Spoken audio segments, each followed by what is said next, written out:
Hey everyone, we're going to continue our unit on similarity. We last left off learning about angle-angle similarity, which told us that if you have two triangles with two pairs of congruent angles, then the two triangles are going to be similar. We're going to learn two more similarity theorems today. And the first one is side-side-side similarity theorem. So it's not to be confused with side-side-side congruency theorem, because side-side-side congruency theorem tells you that if there are three pairs of congruent sides, then the two triangles are congruent. Instead, for side-side-side similarity, if all the corresponding side lengths of two triangles are proportional, then the triangles are going to be similar. These two triangles are not congruent.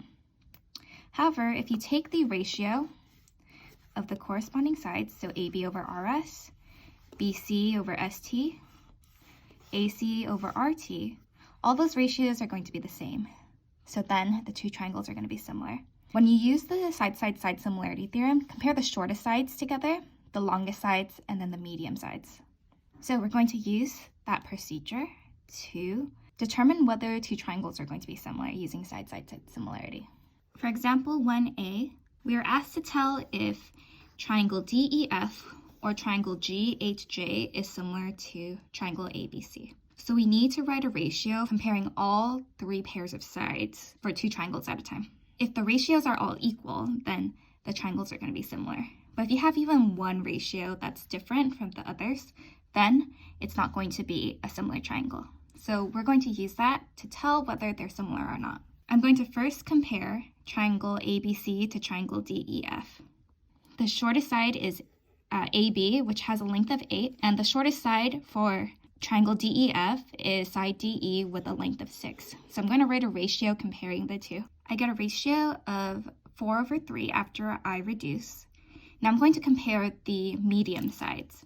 Now since the ratio that I wrote just now, I have a side length from triangle ABC on the top of my ratio, I need to keep that consistent when I'm writing the rest of my ratios. So for the next two ratios that I'm going to write, the side lengths for triangle ABC are going to be in the numerator, and then the side lengths for triangle DEF are going to be in the denominator. You could do it the other way around too, where you flip it, but you just have to keep it consistent. The median side of triangle ABC is BC. Medium side of triangle DEF is FE. I also get a ratio of 4 over 3. And now I'm going to finally check the longest side. AC and DF are the longest sides of the respective triangles. And I get a ratio of 4/3. Since all the ratios are the same, then these two triangles are going to be similar. I get triangle ABC is similar to triangle DEF. Now let's check to see if triangle ABC is similar to triangle GHJ. Let's do the same thing. Let's compare the shortest sides and then the medium sides and then the longest sides. So I get a ratio of 1 6/5 and 1. Because the ratios are not all the same, that means that the sides are not all proportional. So these two triangles are not similar. Right, so I get that triangle ABC is not similar to triangle GHJ. You could calculate all three of the ratios, but as soon as you find one that doesn't match, you can just stop right there. I'll let you guys try B. In example 2, we are asked to find the value of x that makes the triangle similar. Now, because similar triangles have all sides that are proportional, then we can set up a ratio to find x. But you want to set it up so that you're using three sides in which you know what the side length is, and the last side will have the value of x that you're looking for. So I'm going to use AB and DE, BC, and EF, because I know the lengths of AB, DE, and EF. So since AB corresponds to ED, and BC corresponds to EF, I'm going to set up my ratio as AB over DE is equal to BC over EF. Now let's just substitute the lengths that we know into that proportion. From here, you can reduce if you can see that you can. This reduces to 1/3, and then I'm going to cross multiply. I get 18 is equal to 3 times x minus 1. I'm going to distribute that 3, and then I'm going to solve for x. I get x is equal to 7. Let's do this one more time. Okay, so same procedure for B. We want to find the value of x that makes triangle XYZ similar to triangle HJK. If it helps you, you can color code the sides that are supposed to be proportional to each other. So that's what I'm going to do right now. You can also tell this by the way that the similarity statement is written.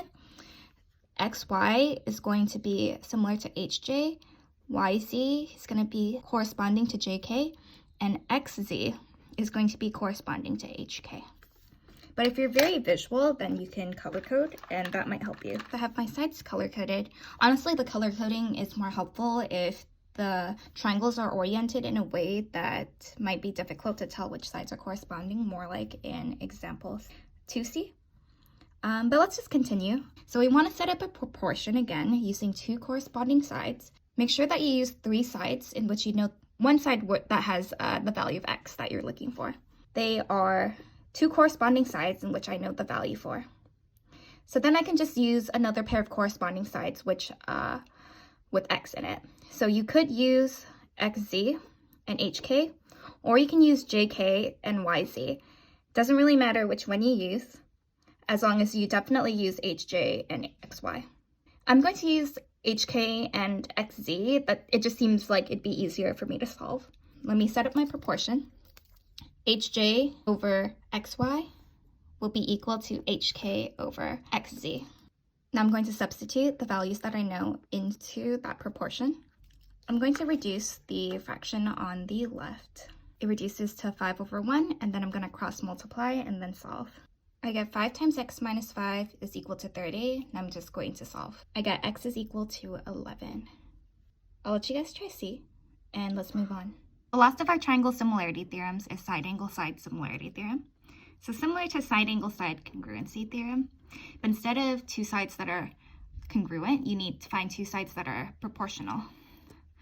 If you have an angle in one triangle that's congruent to an angle in another triangle, and then the sides that are surrounding that angle are proportional, then the two triangles are going to be similar.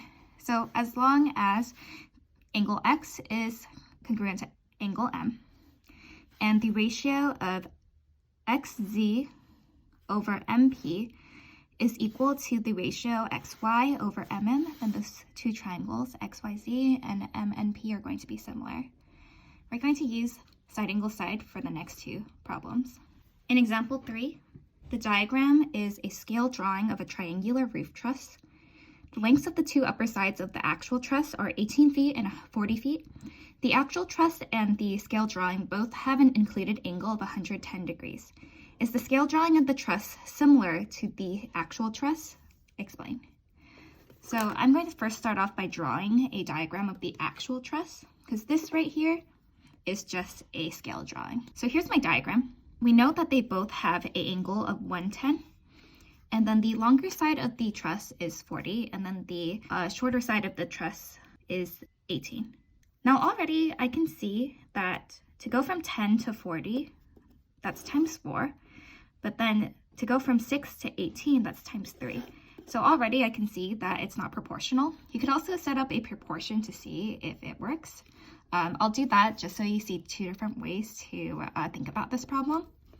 Right, so it's 40 over 10 equal to 18 over 6. Let's reduce and see. Is 4 equal to 3?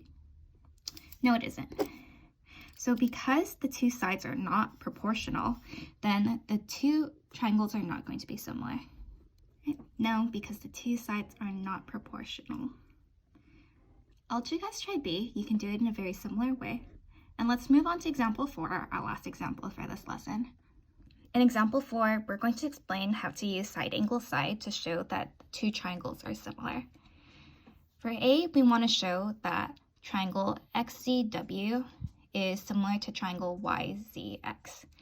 So this might be a time in which color coding might help. So I'm going to color code. So I finished color coding so we can see which sides of the two triangles correspond to each other. And notice that there is a right angle here at XZY.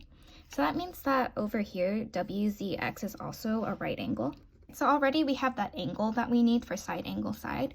And that means that the two sides that are next to the right angle should be corresponding. And since we color coded, we can see which sides are supposed to correspond to each other. So I'm going to write the ratio and we'll just make sure that the proportions are the same. All right, so I get xz over zy should be equal to wz over xz. I know it's a little confusing because they share a side, but they are different corresponding sides for the two triangles. So when I'm talking about that xz over zy, I'm talking about the xz for the left triangle. That's corresponding to zy for the triangle on the right. And then when I get wz over xz, wz over here, this yellow, corresponds to xz, the yellow on the right triangle. Now let's just substitute the values in and make sure that it is proportional. All right, is 12 over 9 equal to 16 over 12? We can reduce and see if it's equal. You could also cross multiply and make sure it's equal. Both ways work. So I get 4/3 is equal to 4/3. So the sides are proportional. We have two right angles that are congruent, so let's just say that. So since angles xzy is congruent to wzx, we have side angle side. So since we have a pair of angles that are congruent to each other, and the two sides that make up the two angles are proportional, then the two triangles, xzw and yzx, are similar by side angle side. That's it for our lesson for today. Feel free to contact me if you have any questions. Hope you have a nice day and take care.